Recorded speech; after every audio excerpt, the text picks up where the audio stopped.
Bene, grazie allora a tutti e facciamo concludere i nostri relatori e poi Laura forse voleva anche aggiungere qualcosa. Cominciamo dal professor Bertolissi, a cui io darei una scaletta, poi insomma sentite anche lui le domande, legata un po' all'articolo 70, a questa formulazione che è uno degli elementi critici ma su cui il professor Bertolissi ha insistito molto.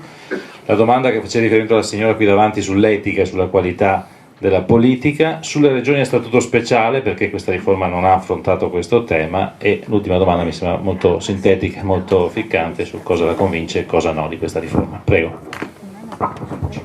Sì, rapidamente. L'articolo 70 dice si sarebbe potuto scrivere meglio, mi pare che fosse così.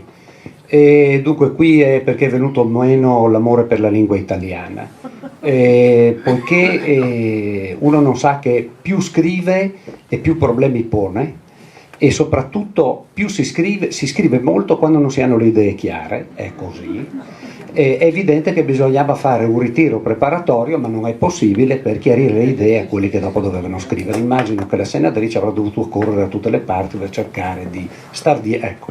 Quindi questo è il problema, perché vede, uno c'ha all'articolo 70 originario, d'accordo che adesso deve dettare un contenuto articolato, però quella frase è bene che se la tenga ben presente, perché dice quelli venuti prima sono riusciti comunque a esprimere il pensiero in 3 parole. È possibile che a me ne serva? Secondo, bisogna sapere che è preferibile non introdurre parole nuove, sostituire. Allora sarei andato a vedere un istante qual è il lessico più collaudato e quello che ci consente per essere preciso, perché se non sono preciso poi la politica passa la parola alla giurisdizione. Spesse volte si dice il giudice che si sostituisce, il giudice ordinario, quello che volete, ma anche la Corte Costituzionale. Diamo delle indicazioni precise perché, attenzione, precise non vuol dire che dobbiamo dire tutto, perché insegnava il mio maestro, devo dire la verità, le disposizioni che più vincolano la Corte, cioè che vincolano nel senso che non consentono alla Corte di espandere i loro poteri, sono quelle elastiche.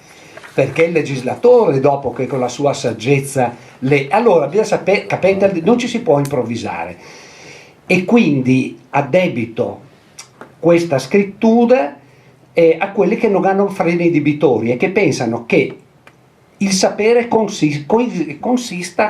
coincida esattamente con quello che sanno loro, va bene? Lo ripeto? No. Quelli che pensano che il sapere coincide con quello che sanno loro, ecco, va bene? Quindi sono monopolisti della verità, non hanno freni inibitori, e voi sapete che si dice quello che, come si chiama da noi, quello che sa tutto, il sapiente non sa nulla, e dopo c'è quello che sa tutto, dite voi, ce ne sono troppi.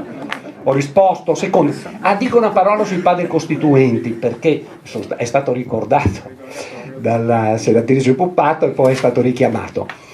Ce l'avevano costoro con la parte prima della Costituzione, esatto, essenzialmente, con quelle che dicevano, diventate poi nella giurisprudenza della Corte di Cassazione, le disposizioni programmatiche, ma che Mortati alla Costituente, dialogando con Calamandrei, indicava invece come previsioni, quelle che fissano obiettivi, la tutela della salute, eccetera, eccetera, diceva guarda che però un domani saranno un criterio ordinatore, un principio che varrà per il giudice, e ha avuto ragione Mortati rispetto a Calamandrei. Qui ci sono idee di diritto diverse, perché Calamandrei, che era un normativista secco, pensava che le norme, le disposizioni coincidessero con la precisa disposizione di legge, quelle indicate dall'articolo 12 delle disposizioni preliminari del Codice Civile.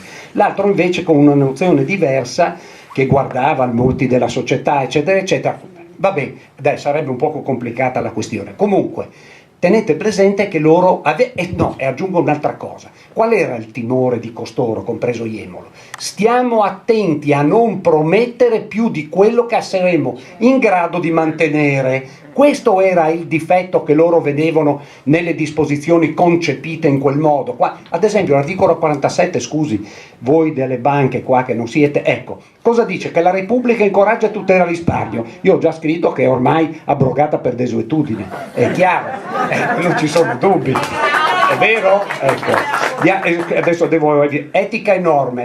Qualcuno dice, mi pare che dicesse, fino a che punto l'etica, fino a che punto la legge. Corte Costituzionale, una sentenza del 1963 in tema di indipendenza del magistrato. La prima garanzia dell'indipendenza del magistrato sta nella sua libertà di coscienza.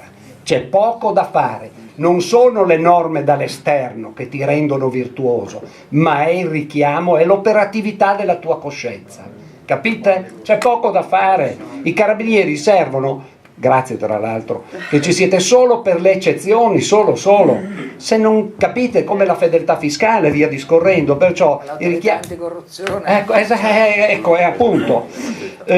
Ho già detto la clausola di supremazia, lei prima ha ricordato quando è compromessa l'unità giuridica o economica, eccetera, no?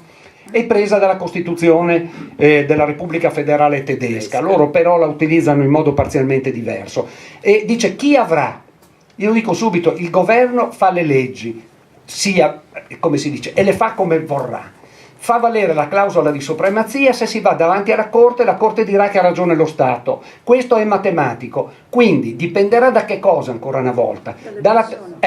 Dall'atteggiamento e dalla linea che terrà il governo, che invece di abbandonarle al ministro pro tempore per gli affari regionali, fa una seduta, eccetera, dice fissiamo dei criteri generali e con la buona educazione e un po' di galateo si fanno miracoli. Ecco, la normatività del galateo, e qui è finito, un galateo costituzionale, perché tutto sommato sarebbe ora di riscoprirlo, mi pare che sarebbe una cosa non da poco, come trovare pozzi di petrolio. Grazie. Qual è? Lei voleva sapere, lo ricava, ecco, ci sono delle cose che mi convincono, ci sono dei problemi che sono quei problemi operativi che passano attraverso chi porrà man ad esse, ecco, e quindi vorrei che ci fossero persone migliori, mi determinerò adesso consultando gli astri.